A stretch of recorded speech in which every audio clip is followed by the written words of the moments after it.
解放军海军与火箭军齐出动，这么大的架势又是为谁准备的？美军航母在闯入南海后仓促离开，又是为何？近段时间，中美在南海海域军事摩擦有升级的趋势。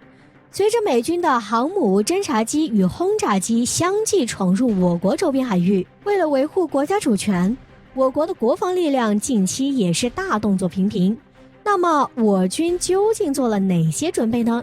此次较量的结果又如何呢？现在通通都有了答案。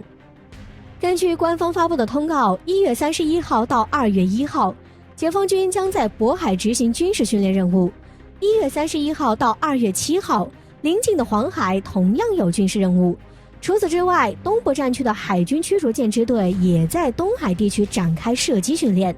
另外，南海舰队的航空兵部队也同时展开夜间飞行训练与反潜作战等训练任务。此次解放军齐聚4大海域也实属罕见，同时也印证了我军对于维护国家主权的信念。除了中国海军与航空兵积极动员，我军的王牌军种火箭军也没有闲着。近日，我军火箭军某旅在夜间展开跨昼夜火力突击演练。根据报道，正值冬夜，夜间气温仅零下15度，但东风营的战士们已经积极动员。在此次模拟战斗中，我前线军队迅速占领敌军阵地，但敌军的卫星前来偷窥，而在得到情报后，火箭军收到命令，星夜出击，东风导弹引弓待发，即使躲藏在上万米高空，也难逃制裁。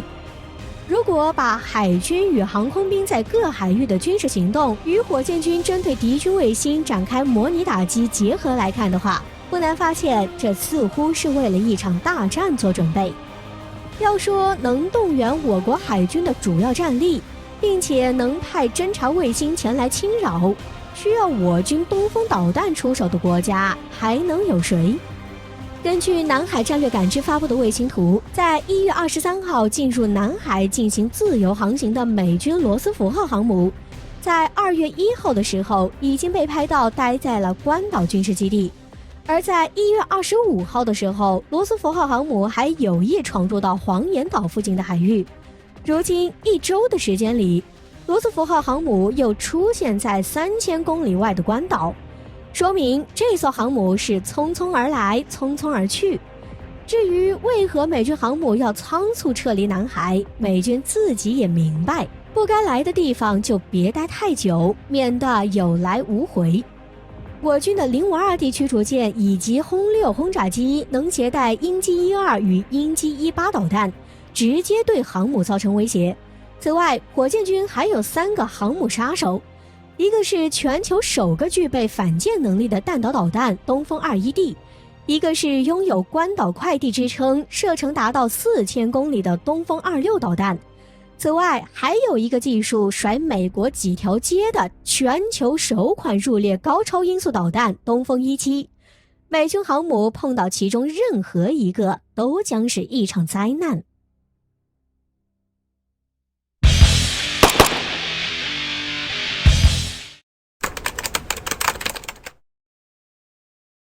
美俄延长新削减战略武器条约对中国有何影响？为何说这是中国超越的机会？敬请关注本节目，了解详情。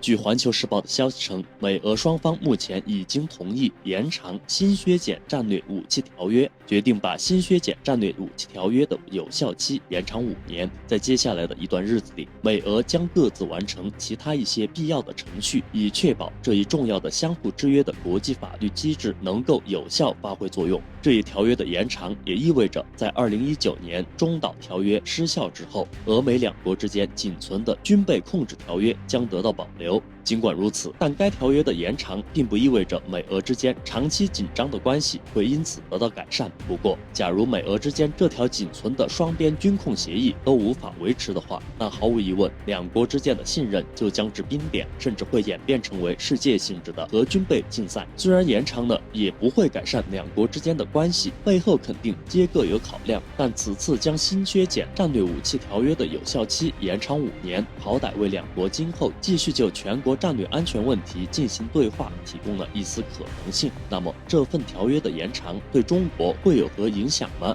分析认为，这份条约的延长可能会给中国带来一个为期5年的缓冲期。众所周知，新削减战略武器条约这项条约内容中严格限制了美俄双方的核武器数量，比如核弹头数量不能超过1550枚，部署潜射弹道导弹、洲际导弹等数量不能超过700枚。而中国和美俄虽然同属世界大国，但在核武器的数量上还是存在着很大差距的。但延长新削减战略武器条约意味着中国和世界上2个最大的核国家之间的鸿沟将不再扩大，中国的追赶机会来了。此前，环球时报的主编吴锡进就曾公开表示过，中国需要一个机会，在极短的时间内把核弹头升级到1000多枚，把东风41导弹升级到100多枚。显然，新削减战略武器条约的延长意味着这个机会来了。虽然很多人对这种短期扩核论持怀疑态度，但可以肯定的是，在当前的国际形势下，中国已经有了扩核论的必要，其中的关键是如何把握量。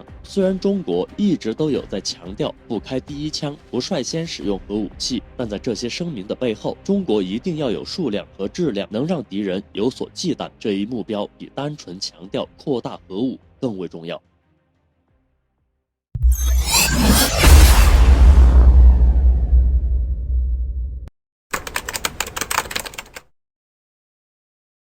在使用万国牌武器的印军中，至今仍有超70%武器为苏俄制品。敬请关注本节目，了解详情。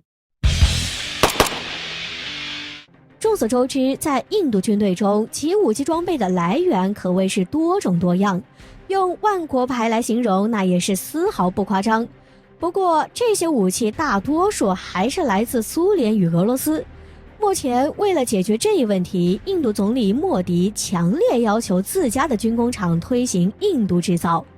但印度军队之所以喜欢进口武器，主要是因为本国的军工事业太烂了，而皮实耐用又是苏联与俄罗斯武器的专利，所以不得不长期依靠俄罗斯。而且这么长的时间也让印度形成了依赖性，这就导致了苏俄制品越来越多。那么印度军中究竟有多少苏俄制品呢？对此，俄罗斯国家技术集团的政策主管克拉多夫在接受俄罗斯媒体卫星通讯社的采访时表示，印度的海陆空三军中至今仍有超过70%的武器是苏俄制品，尤其是印空军的作战飞机中，以苏30、米格29、米17为主，这些俄制战机的比重占到了总比重的80%。目前，印度方面为了改变这种困境，同俄罗斯签署了大量的军售技术转让协议，其中包括苏30战斗机、T90坦克和卡拉什尼科夫自动步枪等装备。这些大部分已经能够在印度本土进行生产。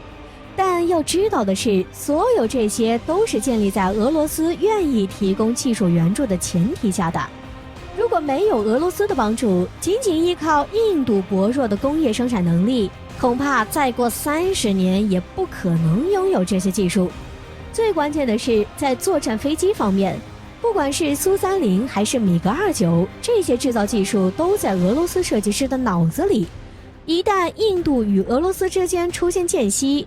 这些战机制造的流程必然出现问题。不过从某种意义上说，俄罗斯人也算不上是坑印度，毕竟俄罗斯对他们所有的装备买家都这样做。但这一不靠谱的行为在印度总理莫迪强调印度制造后，印度媒体开始对俄制武器进行了集体抨击，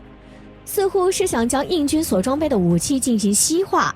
针对印度现在这样的一个情况，中国的著名军事专家杜文龙认为，这几年美印两国军事合作的整体趋势仍然是逐步升温，并且逐步扩大。